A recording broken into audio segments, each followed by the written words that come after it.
ریت کا ایک قطرہ بھی پورا جہان ہے۔ اب تو سائنس بھی اس بات کو مان گئی ہے کہ جیسے ہم اوپر خلاؤں کو دیکھتے ہیں، آسمانوں کو دیکھتے ہیں، ستاروں کو دیکھتے ہیں، ہم ایک ایٹم کو پکڑ لیتے ہیں تو اس کے اندر بھی جانا شروع کرتے ہیں تو اس کے اندر ان اٹ سیلف ایک جہان نظر آتا ہے۔ فلسفی میں تو کئی دفعہ لوگ یہ بات ڈسکس بھی کرتے ہیں، فلسفے کے اندر اس کے اوپر بات ہوتی ہے کہ کیا پتہ کہ پوری کائنات جو ہمیں نظر آ رہی ہے یہ بھی ایک ایٹم ہی ہو۔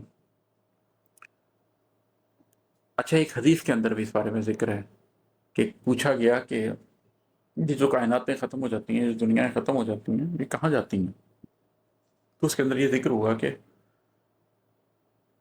اللہ کی چراگاہ کے اندر جانور چر جاتے ہیں ان کو پتوں کی طرح۔ تو اس سے آپ اندازہ لگا سکتے ہیں کہ مطلب کتنے بڑے جانور ہوں گے۔ وہ پوچھا گیا کہ اتنے بڑے جانور بھی ہوتے ہیں؟ اللہ کے ہاں ہیں۔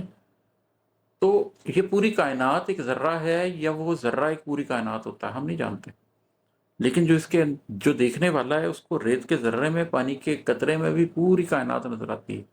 اگر آپ نے خدا کو ڈھونڈنا ہے نا تو آپ کائناتوں میں نکل جائیں، اس میں بھی خدا کو ڈھونڈ سکتے ہیں، اور آپ ایک ذرے کے اندر گھس جائیں، آپ ایک پانی کے قطرے کے اندر چلے جائیں تو وہاں پر بھی آپ خدا کو ڈھونڈ سکتے ہیں۔ دیدہ بینا ہونی چاہیے، صرف آپ کو نظر آ جاتا ہے۔ فتنہ گر وقت نہیں میں تھا، میری سوچیں تھیں، اب مکافات کے اسرار نظر آتے ہیں۔ ایک وقت میں انسان کو احساس ہوتا ہے کہ وقت نے میرے ساتھ نہیں کیا، میں نے کیا۔ ہمارا مذہب بھی ہمیں یہی بات بتاتا ہے، حدیث کے اندر ذکر ہے کہ زمانے کو برا مت کہو، بے شک اللہ ہی زمانہ ہے۔ یہ جو ہم کہتے ہیں نا کہ زمانہ برا زمانہ آ گیا، برا زمانہ نہیں آتا۔ فتنہ گر ہم خود ہوتے ہیں، ہماری اپنی سوچیں ہوتی ہیں۔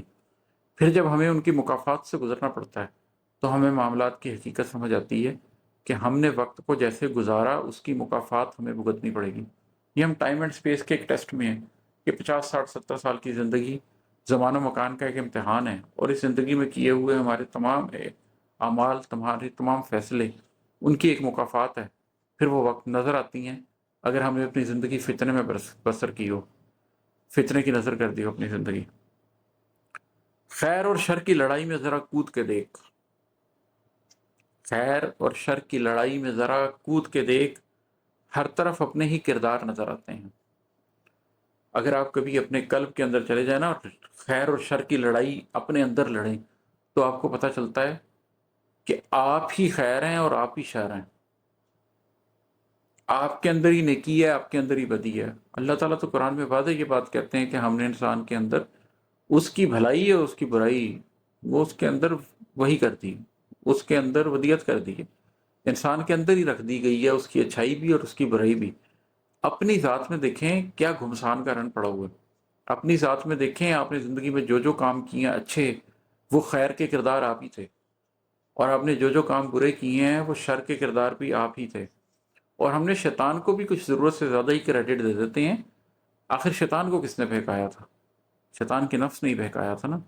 یہ جو ہمارا نفس ہے نا، شیطان نہیں کچھ کر سکتا، شیطان کا زور اس پہ چلتا ہے جو اپنے نفس کے ہاتھوں اپنے آپ کو بیچ چکا ہوتا ہے۔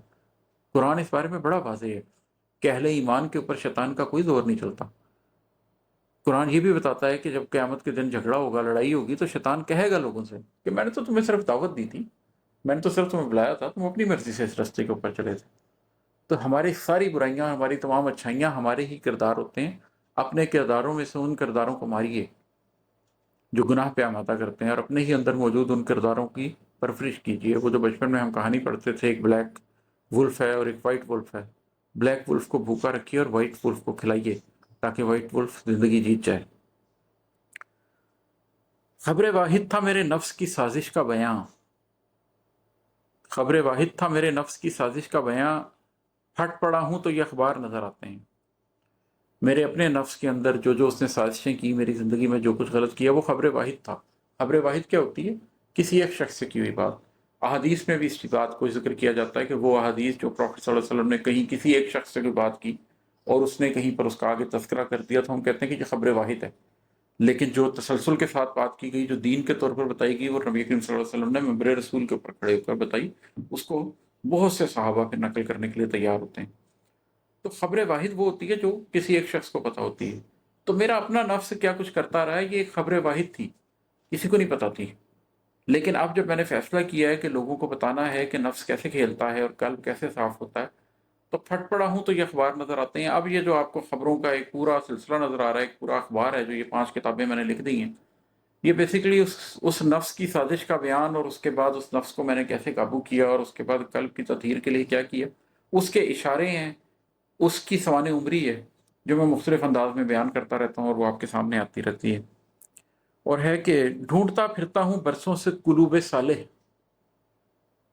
ڈھونڈتا پھرتا ہوں برسوں سے قلوب صالح، لاکھ دو لاکھ میں دو چار نظر آتے ہیں۔ یہ ٹونٹ نہیں ہے، یہ میں کسی کو، سننے والے کو یہ نہیں کہہ رہا کہ تم سارے تو بالکل فارغ ہو، لاکھوں میں کوئی دو چار ہی ہوتے ہیں جو انسان ہو۔ یہ میں اپنی تکلیف بیان کر رہا ہوں کہ میں نے جس حد تک اور جس تفصیل تک لوگوں کو بٹھا بٹھا کے سمجھایا، ایک ایک شخص کے اوپر 200 400 600 گھنٹے لگائے، لیکن لوگوں نے قلوب صالح کے لیے کوشش نہیں کی۔ لوگوں نے کہا یہ مشکل راستہ ہے، اور کوئی یہ کہہ کے پیچھے ہو گیا کہ مجھ سے ہوتا نہیں ہے، اور کوئی یہ کہہ کے پیچھے ہو گیا کہ نہیں چھوڑیں صاحب، آپ جو باتیں کر رہے ہیں ہمیں سمجھ نہیں آتی۔ کچھ لوگوں کے ساتھ تو اس معاملے کو اس حد تک آ کے لے کے گئے کہ دن رات کا ایک ساتھ بن گیا، ایک کمیونٹی کی طرح آپ بس گئے، لیکن لوگوں نے نفس کے اوپر، نفس کو ترجیح دی قلب کے اوپر۔ تو ڈھونڈتا پھرتا ہوں برسوں سے قلوب صالح، لاکھ دو لاکھ میں دو چار نظر آتے ہیں۔ اب کے تمثیل سے تشبیہ سے کوشش کی ہے، اب کے تمثیل سے تشبیہ سے کوشش کی ہے، لوگ حق سننے سے بیزار نظر آتے ہیں۔ سیدھی بات، سلیس بات، نثر میں بات بہت سے لوگوں کو کر کے دیکھ لی، سورۃ الکہف کیسے میں سمجھا ہوں اس کے اوپر بڑے لیکچر دے کے دیکھ لیے۔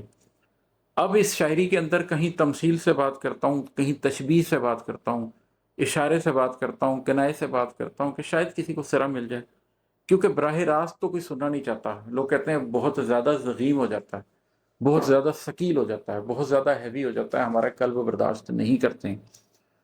تمثیل سے اور تشبیہ سے آہستہ آہستہ آہستہ کوشش جاری رکھوں گا، ویڈیوز ریکارڈ کر دوں گا میری زندگی میں، میری زندگی کے بعد شاید کسی کو حق سمجھ آ جائے، شاید کسی کو سچ سمجھ آ جائے۔ رستے میں وہ ساری چیزیں چھوڑ دوں گا کہ کسی کو میری ضرورت نہ ہو، پڑھتا جائے، سمجھتا جائے اور رستے پر چلتا جائے۔ غیرت ہجر ہو وارفتگی وصل یا غم، غیرت ہجر ہو وارفتگی وصل یا غم، ہم تیرے اذن پہ تیار نظر آتے ہیں۔ آپ کو کئی دفعہ ہجر میں بڑی غیرت سے زندگی گزارنی پڑتی ہے، سب کچھ چھوڑ کے ایک ہجر اختیار کرنا پڑتا ہے اللہ کی خاطر۔ کئی دفعہ وارفتگی وصل بھی ہوتی ہے، نور آپ کے قلب کو حاصل ہوتا ہے، اور وہ ایک عجیب وارفتگی ہوتی ہے جب وصال نور ہو رہا ہوتا ہے، جب قلب پہ نور کا وصال ہو رہا ہو، تو جو ایک وارفتگی ہوتی ہے وہ بھی، اور کبھی غم ہوتا ہے، آپ کو اس رستے پہ غم اٹھانا پڑتا ہے۔ ہم تیرے اذن پہ تیار نظر آتے ہیں، کیا اللہ ہمیں تیرے لیے ہجر اکیلے برداشت کرنا پڑے پوری غیرت کے ساتھ، تو بھی ہم تیرے اذن پہ تیار ہیں۔ اے اللہ تو اگر ہم پہ رحمت کرنا چاہے اور ہمارے قلب کے اوپر روشنی کے، نور کے دہانے کھول دینا چاہے، نور کے دریچے کھول دینا چاہے، تو بھی ہم تیار ہیں۔ اور اے اللہ اگر اس کی وجہ سے کسی غم سے گزرنا پڑتا ہے تو بھی ہم تیار ہیں، تیرے اذن کا انتظار کر رہے ہیں، جو تیرا اذن ہوگا ہم اس سے گزر جائیں گے، لیکن ہمیں تو چاہیے۔ غم کی گھاٹی میں اترتے ہیں تیرے حکم پہ جب، قلب کو نور کے مینار نظر آتے ہیں۔ اللہ تعالیٰ نے قرآن میں فرمایا نا کہ انسان کو دشوار گزار گھاٹی سے گزرنا ہے، لیکن اس نے یہ کام نہیں کیا، تو دشوار گزار گھاٹی سے تو گزرنا ہی پڑتا ہے۔ اور جب اس غم کی دشوار گزار گھاٹی سے آپ گزر رہے ہوتے ہیں تو ایک طرف تو آپ گھاٹی میں اتر رہے ہوتے ہیں، نیچے جا رہے ہوتے ہیں، لیکن دوسری طرف آپ کے قلب کو نور کے مینار نظر آ رہے ہوتے ہیں، آپ اپنے آپ کو گرا رہے ہوتے ہیں لیکن آپ کا قلب اٹھ رہا ہوتا ہے، آپ اپنے لیے مشکل کھڑی کر رہے ہوتے ہیں لیکن آپ کا سینہ ہلکا ہو رہا ہوتا ہے، آپ اپنے آپ کو اندھیرے میں ڈال رہے ہوتے ہیں لیکن آپ کے قلب میں روشنی پیدا ہو رہی ہوتی ہے۔ تو غم کی گھاٹی میں اترتے ہیں تیرے حکم پہ جب، قلب کو نور کے مینار نظر آتے ہیں۔ اور ہے کہ آئینہ دیکھ کے رو دیتے ہیں ہر روز عماد، آئینہ دیکھ کے رو دیتے ہیں ہر روز عماد، روز اتنے ہی گنہگار نظر آتے ہیں۔ آئینہ دیکھ کے انسان کو یاد تو آتا ہے، خیال تو آتا ہے کہ میں آج بھی وہی ہوں جو کل تھا، اللہ تعالیٰ چاہتے ہیں کہ مومن کا ایک دن دوسرے سے بہتر ہو. بارہا میں شیشے کے آگے کھڑا ہوا ہوں، مجھے اس بات کا احساس ہوا ہے کہ میرا آج کا دن پچھلے دن سے بہتر نہیں تھا. میں آج بھی ویسے ہی گناہ گار ہوں جیسا گناہ گار کل تھا. اس بات کا فائدہ بھی ہے، انسان نادم رہتا ہے، انسان عجز کی حالت میں رہتا ہے، اور اس کو ایک تحریک بھی ملتی رہتی ہے کہ میں نے کل کو بہتر کرنا ہے. اس بات کا نقصان بھی ہے کہ جب آپ کو گناہ گار ہی نظر آتے ہیں آپ، تو آپ کو شرمندگی ہوتی ہے. لیکن یہی تو ایمان ہے کہ ایک طرف آپ کو امید ہوتی ہے اور ایک طرف آپ کو خوف ہوتا ہے. تو اس خوف اور امید کے درمیان کی کیفیت میں آپ زندگی گزارتے رہتے ہیں. آئینہ دیکھ کے رو دیتے ہیں ہر روز روز اتنے ہی گنہگار نظر آتے ہیں. جزاک اللہ.